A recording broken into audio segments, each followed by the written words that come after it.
বর্তমান বিশ্বের সবচেয়ে আলোচিত বিষয় ইসরায়েল ফিলিস্তিন দ্বন্দ্ব। একদিকে ইসরায়েলের ইহুদিরা দাবি করছে ফিলিস্তিন ভূখণ্ডের প্রকৃত মালিক তারা, আরেকদিকে হাজার হাজার বছর ধরে বসবাস করা ফিলিস্তিনিরা তাদের ভূখণ্ড থেকে অন্যায়ভাবে বিতাড়িত হচ্ছে। আসলে কি প্রাচীন যুগে ইসরায়েল নামের কোনো ইহুদি রাষ্ট্রের অস্তিত্ব ছিল? এই বিষয়টি সম্পর্কে তুলে ধরব ইতিহাসের অধ্যায়ের এই ভিডিওটিতে। মুসলিম জাতির পিতা হজরত ইব্রাহিম আলাইহিসসালামের পুত্র ইসাকের ঘরে জন্ম নেওয়া নবী ইয়াকুব আলাইহিসসালামের আরেকটি নাম ইসরায়েল আলাইহিসসালাম। পরবর্তীতে তার বংশধরেরাই তার নাম অনুসারে ইসরায়েল রাষ্ট্র প্রতিষ্ঠিত করে। প্রাচীন ইসরায়েল বলতে ভূমধ্যসাগরীয় অঞ্চলের দক্ষিণে এমন একটি অঞ্চল বোঝায় যা কেনান, ফিলিস্তিন এবং যেখানে আধুনিক ইসরায়েল ও ফিলিস্তিন ভৌগোলিকভাবে অবস্থিত। প্রাগৈতিহাসিক কাল থেকে সংকটপূর্ণ ভূমধ্যসাগরীয় করিডোরের অংশ হিসাবে এই এলাকাটি প্রাচীন মানুষ আফ্রিকা থেকে পুরো বিশ্বে ছড়িয়ে পড়ার ঘটনা সাক্ষী হয়েছে। আনুমানিক 10,000 খ্রিস্টপূর্বাব্দে নাটিফীয় সাংস্কৃতিক উদ্ভবকেও দেখেছে। আনুমানিক 2000 খ্রিস্টপূর্বাব্দে কানানীয় সভ্যতার উত্থানের মাধ্যমে এই এলাকাটি ব্রোঞ্জ যুগে প্রবেশ করে। ফিলিস্তিন অঞ্চলে হিব্রুদের আগমন হয় ব্রোঞ্জ যুগে। তাদের আদিবাস ছিল আরব উপদ্বীপের মরুভূমিতে। বর্তমানে ইসরায়েলের আদিবাসীরা হচ্ছে হিব্রুদের বংশধর। 1800 খ্রিস্টপূর্বাব্দে ইব্রাহিম আলাইসাল্লামের নেতৃত্বে এরা উত্তর পশ্চিম মেসোপটেমিয়া বসতি গড়ে তোলে। ইব্রাহিম আলাইহিসসালামের পর হিব্রুদের নেতা হন ইব্রাহিম আলাইহিসসালামের নাতি ইয়াকুব আলাইহিসসালাম। ইয়াকুব আলাইহিসসালাম হিব্রুদের ফিলিস্তিন অঞ্চলে নিয়ে আসেন এবং গড়ে তোলেন নতুন বসতি। 1600 খ্রিস্টপূর্বাব্দের দিকে ফিলিস্তিনে দুর্ভিক্ষের দেখা দেয়। জীবন বাঁচাতে অনেক হিব্রুই চলে আসে মিশরে, কিন্তু মিশরের ফারাওরা বন্দী করে নেয় তাদের। তারা ফারাও দাসে পরিণত হয়। অনেক বছরের পর হিব্রুদের নতুন নেতা মুসা আলাইহিসসালামের আগমন ঘটে। তিনি 1300 থেকে 1250 খ্রিস্টপূর্বাব্দের মধ্যে ফারাও দ্বিতীয় রামেসেসের শাসন থেকে হিব্রুদের মুক্ত করেন এবং নিয়ে আসেন সিনাই উপদ্বীপে। সিনাই উপদ্বীপে স্থানান্তরিত হওয়ার পর প্রথমে কেনান অঞ্চলের অধিবাসী, পরে প্যালেস্টীয় নামক এক যুদ্ধজাতি হিব্রুদের আক্রমণ করে এবং দেশছাড়া করে দেয়। সর্বশেষে 1000 খ্রিস্টপূর্বাব্দের দিকে হিব্রু নেতা দাউদ আলাইহিসসালাম হিব্রুদের সংগঠিত করেন। তিনি জেরুজালেমে নগরী গড়ে তোলেন। এরপর লেভান্ট অঞ্চলে হিব্রুদের একটি শক্তিশালী রাজ্য গড়ে ওঠে, যা ইসরায়েল ও জিহুদা যুক্তরাষ্ট্র নামে পরিচিত ছিল। দাউদ আলাইহিসসালামের পুত্র সুলাইমান আলাইহিসসালাম এই রাজ্যটিকে আরও বিস্তৃত ও শক্তিশালী করেন। 907 খ্রিস্টপূর্বাব্দের দিকে এটি বিভক্ত হয়ে ইসরায়েল রাজ্য ও জিহুদা রাজ্য নামে দুটি আলাদা রাজ্য গড়ে তোলে, যা ইহুদি বা সোমরীয় জাতির উদ্ভব ও ইব্রাহিমীয় ধর্মের মূল্যবোধের বিকাশকে ভূমিকা পালন করে। এই ভূমির ইহুদি ধর্ম, সোমরীয় ধর্ম, খ্রিস্টান, ইসলাম, দ্রুজ, বাহাইন ধর্ম এবং আরও অন্যান্য ধর্মদের উত্থানের গুরুত্বপূর্ণ ভূমিকা পালন করে। মানুষের ইতিহাসের পুরো সময় জুড়ে ফিলিস্তিনের ভূমি বিভিন্ন জাতির নিয়ন্ত্রণ ও দখলের মধ্যে ছিল। ফলশ্রুতিতে বিভিন্ন জাতিসত্তার আবাসভূমি হয়ে উঠেছিল এই এলাকা। ইসরায়েল রাজ্য এবং জিহুদা রাজ্যের মধ্যে ইসরায়েল রাজ্য সবচেয়ে বেশি সমৃদ্ধশালী এবং শীঘ্রই আঞ্চলিক ক্ষমতাধর হয়ে উঠেছিল। আমোরিড বংশের রাজত্বকালে এটি সামারিয়া ও গ্যালিলীয় জর্ডান উপত্যকা, শারন, ট্রান্স জর্ডানের বিশাল এলাকা নিয়ন্ত্রণ করত। এই রাজ্যের রাজধানী সামরিয়া ছিল, যেখানে লৌহ যুগে পূর্ব ভূমধ্যসাগরীয় অঞ্চলগুলোর মধ্যে সবচেয়ে বড় স্থাপনা দেখা যেত। আমরি তাদের রাজধানী সামারিয়াতে স্থানান্তর করার পূর্বে ইসরায়েল রাজ্যের রাজধানী সেচোহম, পেনুয়েল এবং তিরজাহের মধ্যে স্থানান্তরিত করা হয়েছিল। বারবার সামরিক অভ্যুত্থানের মধ্য দিয়ে এই রাজ্যের শাসক পরিবর্তন হতো। জিহুদা রাজ্য ছোট হলেও অধিকতর স্থিতিশীল ছিল। ডেভিডিক বংশ 400 বছর ধরে এই রাজ্যকে শাসন করেছে। এই রাজ্যের রাজধানী সর্বদা জেরুজালেম ছিল। নাগেবের উত্তরাঞ্চলে জুড়ীয় পর্বতমালা, সেফেলার বেশিরভাগ জায়গা এবং বীরশেবা উপত্যকা নিয়ন্ত্রণ করত। 900 খ্রিস্টপূর্বাব্দে প্রতিষ্ঠিত হওয়া ইসরায়েলের রাষ্ট্র কয়েক শতাব্দী যেতে না যেতেই 732 খ্রিস্টপূর্বাব্দে আসিরীয় রাজা তৃতীয় লিগনাত পাইলেসার ইসরায়েলের রাজ্যের উত্তর অঞ্চলে আক্রমণ করে। এই অঞ্চলের রাজধানী সামেরিয়াকে বহু বছর ধরে অবরোধ করে রাখার পরেও প্রায় 720 খ্রিস্টপূর্বাব্দের দিকে এই রাজ্যের পতন হয় এবং ইসরায়েলের অনেক ইহুদিকে বন্দী করে নেয়। ধ্বংসপ্রাপ্ত ইসরায়েল থেকে দলে দলে শরণার্থী যেহুদা রাজ্যে চলে আসতে থাকে, ফলে জেরুজালেমের জনসমাগম বাড়তে থাকে। 630 থেকে 601 খ্রিস্টপূর্বাব্দের মধ্যে জিহুদা ও নব্য বেবিলিয়ন সাম্রাজ্যের উপর নির্ভরশীল উপনিবেশিক রাষ্ট্র পরিণত হয়।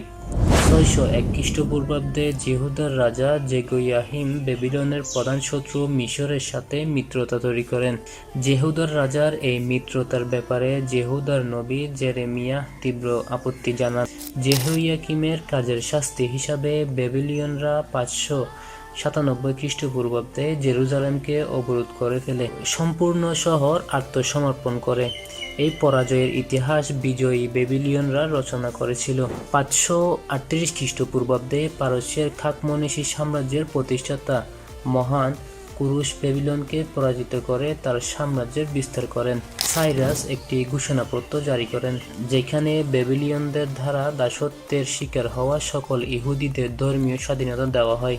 বাইবেলের বর্ণনা অনুসারে বেবিলনের নির্বাসিত ইহুদিদের মধ্যে জেরুব্যাবেলের নেতৃত্বে 50,000 ইহুদি মন্দির নির্মাণের জন্য জেরুজালেমে যাত্রা শুরু করে। এরপর 515 খ্রিস্টপূর্বাব্দে দ্বিতীয় মন্দির নির্মাণের কাজ সমাপ্ত হয়। ইরিশা ও হেমেমিয়ার নেতৃত্বে 5,000 ইহুদি আরেকটি দল 456 খ্রিস্টপূর্বাব্দে জেহুদাতে প্রবর্তন করে।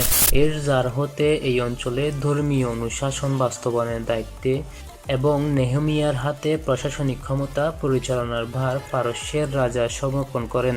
এই শহরটিকে সুরক্ষা দেওয়ালগুলোর পুনর্নির্মাণের কাজ আরম্ভ হয়।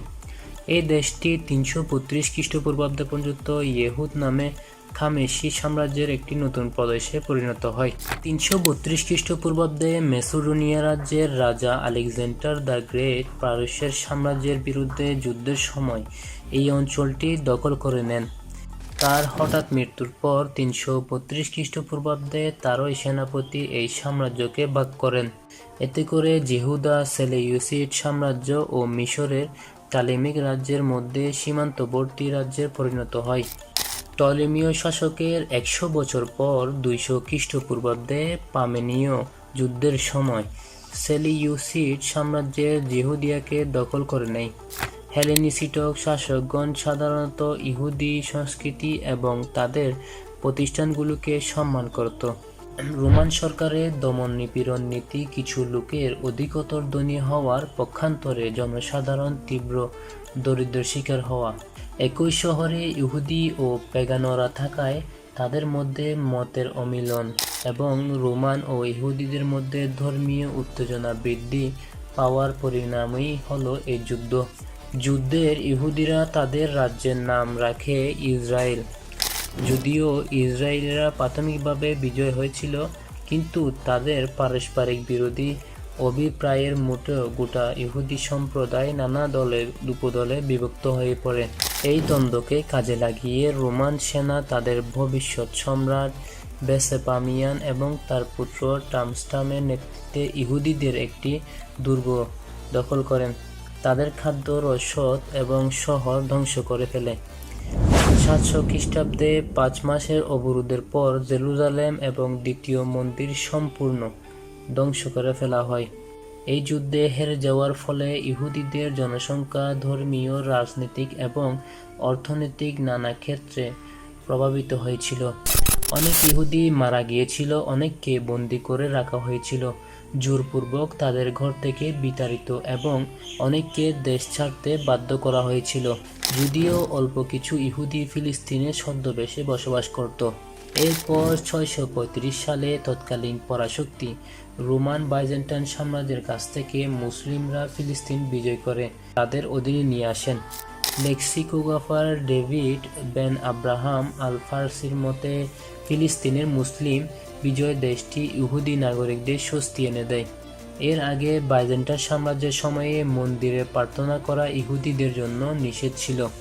এরপর প্রথম ক্রুসেড হয় 1099 সালে জুলাই মাসের মধ্যভাগে।